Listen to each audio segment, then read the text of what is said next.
Hello friend, welcome to our channel explainer lucky. और friend, आज हम लोग 2017 में आई हुई cook up to strong movie का एक्सप्लेनेशन देखने वाले हैं। मूवी बहुत ही इंटरेस्टिंग है। तो फ्रेंड, मूवी का एक्सप्लेनेशन स्टार्ट करने से पहले अगर आप मेरे चैनल पे नए हैं तो प्लीज़ मेरे चैनल को सब्सक्राइब कर दीजिए और बेल बटन को प्रेस कर दीजिए ऐसे इंटरेस्टिंग वीडियो के नोटिफिकेशन के लिए। तो चलिए फ्रेंड, मूवी स्टार्ट करते हैं। मूवी स्टार्ट होती है, हम काऊ नाम के स्ट्रीट फूड शेफ को देखते हैं जो बहुत ही टेस्टी खाना बनाता है और उसका एक छोटा सा रेस्टोरेंट भी है जहाँ पर वो रोज नई नई तरह की डिशेस बनाता है। और वो अपने रेस्टोरेंट में बहुत ही ज्यादा साफ सफाई रखता है और उसे अपने इस प्रोफेशन से बहुत ही ज्यादा प्यार है।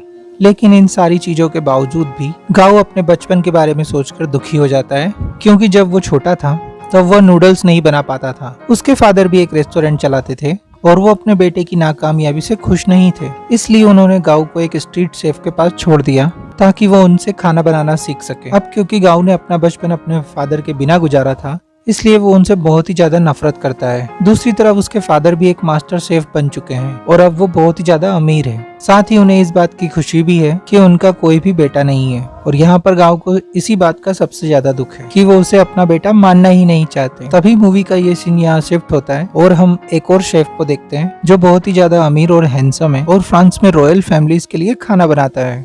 और इसका नाम पॉल है और इसका बस एक ही सपना है कि वो अपने देश चाइना जाकर अपने फादर के लिए एक बहुत बड़ा रेस्टोरेंट खोले। और वो अपने इसी सपने को पूरा करने के लिए और वो फ्रांस के बहुत बड़े एक प्रोजेक्ट को ठुकरा कर अपने देश चाइना वापस आ जाता है। और वहाँ आकर वो एक फिश सेलर के पास जाता है और उससे एक बड़ी फिश मांगता है, लेकिन फिश सेलर उसे मना कर देता है कि मेरे पास बड़ी फिश नहीं है। लेकिन तभी वहाँ पर गाओ आता है और उस सेलर से बड़ी फिश मांगता है, तो वो सेलर उसे बड़ी मछली निकाल कर दे देता है। और ये सब देख के पॉल को बहुत गुस्सा आ जाता है कि उसके मांगने पर उसने मछली क्यों नहीं दी। और उसके बाद वो गुस्से से गाओ को घूरने लगता है, लेकिन तभी वो फिश सेलर इन दोनों को घूरते हुए देखकर उस फिश के 2 टुकड़े कर देता है। लेकिन इसके बाद भी वो दोनों एक दूसरे को घूरते रहते हैं। इसके बाद हमें पॉल का एक बहुत ही आलीशान रेस्टोरेंट दिखाया जाता है जिसकी ओपनिंग आज ही होने वाली थी। इस रेस्टोरेंट की सभी डिशेस मॉडर्न थी और बहुत ही ज्यादा महंगी थी। और इसके अलावा एक बात और, ये जो रेस्टोरेंट था वो गांव के रेस्टोरेंट के बिल्कुल सामने था, जिस वजह से गांव के फ्रेंड काफी डर जाते हैं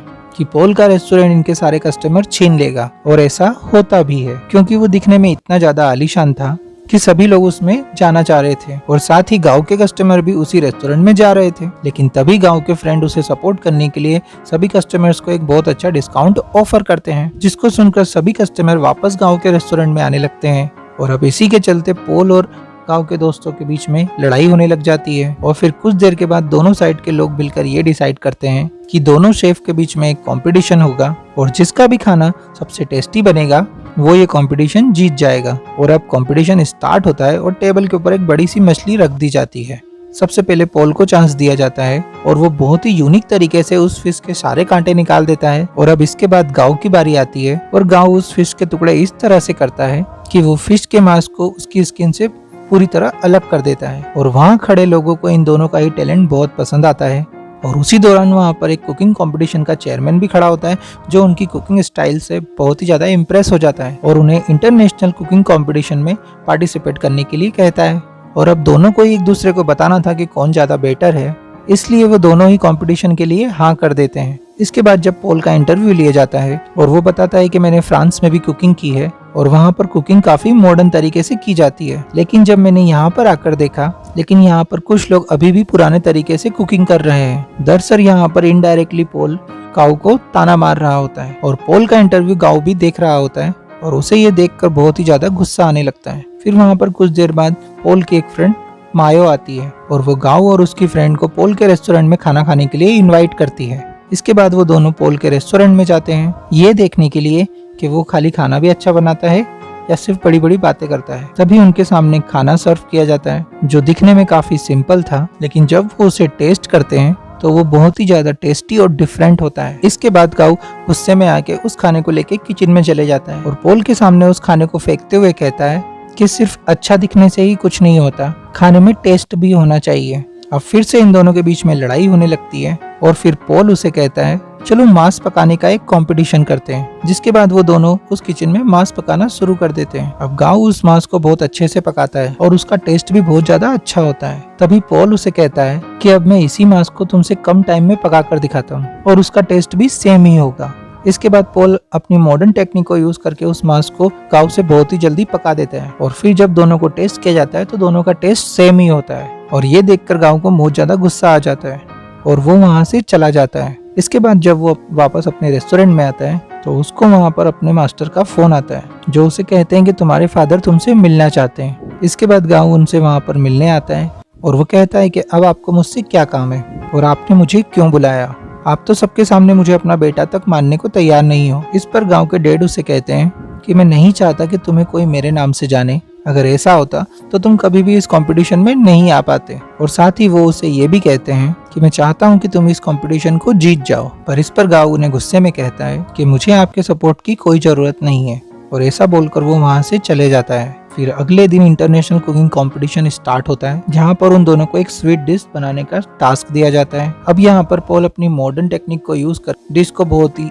सुंदर और टेस्टी बना लेता है और वो भी बहुत ही कम समय में। वही गाँव अपना टाइम का पूरा इस्तेमाल करते हुए ट्रेडिशनल चाइनीज डिश बनाता है जो कि दिखने में भी बहुत ही अच्छी लग रही थी। इसके बाद वहाँ पर जो बैठे हुए जजेस होते हैं वो दोनों डिश को टेस्ट करते हैं तो वो उन दोनों को सेम पॉइंट्स देते हैं, मतलब उन दोनों की डिशेस टेस्ट में बराबर थी, लेकिन उन दोनों में से किसी एक को ही जीतना था। इसलिए एक जज आकर स्टेज पर सबको बताने लगता है कि दोनों की डिश बहुत ही ज्यादा टेस्टी थी, लेकिन पॉल ने अपनी डिश को बहुत ही सुंदर तरीके से मैनेज किया हुआ था और उसका टाइम मैनेजमेंट भी बहुत कम था, इसलिए इस कंपटीशन का विनर पॉल होता है। और अब ये देखकर गाँव बहुत ही ज्यादा दुखी हो जाता है और वो वहाँ से अपने घर न जाते हुए सीधे वीडियो गेम खेलने चले जाता है और कुछ दिन ऐसे ही बिताता है। फिर एक दिन वहाँ पर उसके मास्टर आते हैं जिनके साथ गाँव ने अपना पूरा बचपन बिताया था। फिर वो उसे समझाने लगते हैं कि सिर्फ एक कंपटीशन हारने की वजह से इंसान सब कुछ नहीं हार जाता, तुम्हें ऐसे ही आगे बढ़ते रहना चाहिए। और अब गाँव मास्टर की बात मान लेता है और वहाँ से सीधा अपने घर चले जाता है। दूसरी तरफ हम पॉल को देखते हैं जो कि कंपटीशन जीतने की खुशी में अपने दोस्तों के साथ पार्टी कर रहा होता है। तभी उससे वहाँ पर उसका दोस्त उसे कहता है क्या तुम अपनी दोस्त मायो को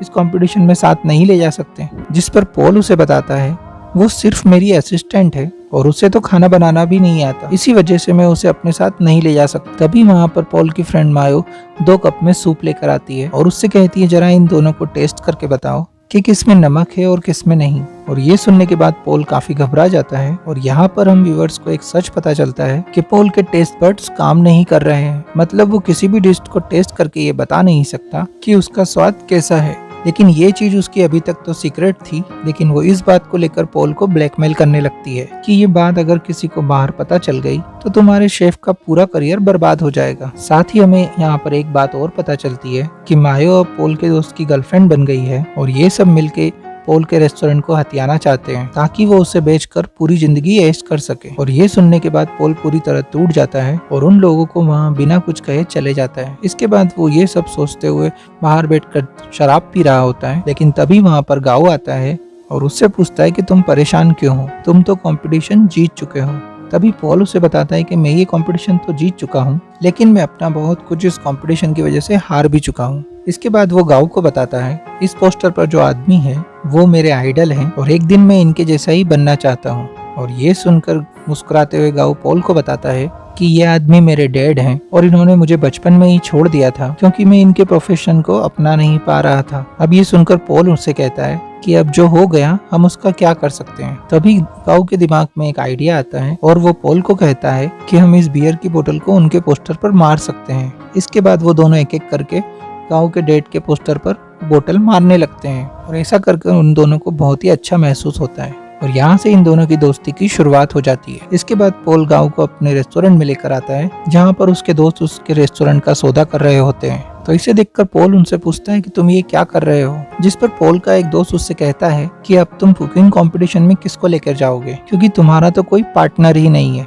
इस पर पॉल सबको बताता है कि मैं गाँव को अपने साथ लेकर जाऊंगा क्योंकि वो उसे डिजर्व करता है और ये सुनकर सभी लोग खुश हो जाते हैं। इसके बाद ये दोनों कंपटीशन की तैयारी करना शुरू कर देते हैं। यहाँ पर पॉल गाँव को मॉडर्न टेक्निक से खाना बनाना सिखाता है और वहीं गाँव पॉल को अपने पुराने तरीकों से खाना बनाना सिखाता है। साथ ही वो पॉल को ये भी कहता है अगर तुम्हारे टेस्ट बड काम नहीं कर रहे तो मैं इनको वापस लाने में तुम्हारी हेल्प करूंगा। इसी तरह साथ रहते हुए और उस कंपटीशन की तैयारी करते हुए और इन दोनों की दोस्ती और भी गहरी हो जाती है। अब कुछ दिनों बाद फाइनली वो दिन भी आ जाता है जहां इनके कुकिंग कंपटीशन का सेकेंड राउंड स्टार्ट होने वाला होता है। अब कंपटीशन के दिन सभी कंटेस्टेंट अपनी अपनी डिश बनाकर जजेस के सामने पेश करते हैं, जिसमें से उन्हें पोल और गांव की डिश सबसे ज्यादा पसंद आती है और वो उन्हें कॉम्प्लीमेंट देते हुए कहते हैं कि हमने आज से पहले इतनी टेस्टी डिश कभी नहीं खाई। और इसी के साथ वो दोनों इस राउंड को भी जीत जाते हैं। अब इस कंपटीशन का तीसरा और फाइनल राउंड होता है जिसमें उन्हें एक मास्टर शेफ से कंप्लीट करना था और वो कोई और नहीं गांव के फादर थे।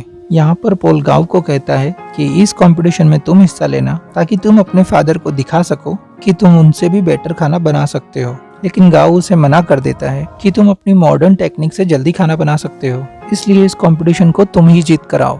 लेकिन इस पर पॉल उसे समझाने लगता है कि अगर तुम्हें अपने फादर को हराना है तो तुम्हें इस कंपटीशन को जीतना होगा, कि तुम उन्हें प्रूफ करके दिखाना चाहते हो तो इस कंपटीशन में तुम ही जाओ। और अब गांव यहाँ पर पॉल की बात मान जाता है और वो कंपटीशन के तीसरे राउंड में चले जाता है। अब यहाँ पर गांव और उसके फादर के बीच में कंपटीशन स्टार्ट होता है और उसके फादर जल्दी जल्दी खाना बनाना शुरू कर देते हैं, लेकिन वहाँ पर गांव चुपचाप खड़ा रहता है और अपने बचपन के बारे में सोच रहा होता है कि जब उसके फादर ने उसे छोड़ दिया था तो बाकी बच्चे उसे कितना ज्यादा चिढ़ाया करते थे। और अब उसे ऐसा देखकर गांव के डैड उसके पास आते हैं और उसके मुंह पर पानी मारते हैं, जिसके बाद गांव भी अपनी डिश बनाना स्टार्ट कर देता है। वहीं दूसरी तरफ हम देखते हैं गांव के फादर बहुत ही खूबसूरत डिश बना रहे होते हैं, जिसमें एक तरफ आग लगी होती है और उस आग के अंदर से एक सुंदर सा फूल निकल रहा होता है। फिर जजेस जब उस डिश को टेस्ट करते हैं तो वो उन्हें बहुत ज्यादा पसंद आती है। इसके बाद गांव की डिश की बारी होती है, लेकिन वो बहुत ही सिंपल सी नूडल बनाकर अपने डैड के पास आता है और वो उनको दे देता है। और ये देखकर उसके डैड को बहुत ही ज्यादा गुस्सा आता है। लेकिन जब वो उस नूडल को टेस्ट करते हैं कि वो इतने ज्यादा टेस्टी होते हैं कि वो सब कुछ छोड़कर उसे ही खाने लग जाते हैं।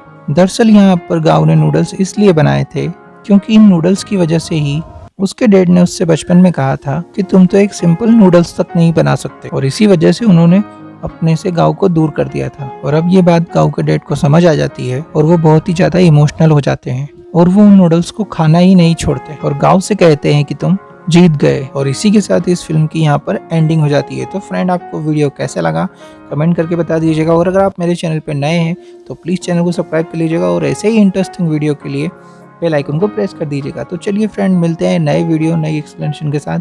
जब तक के लिए जय हिंद।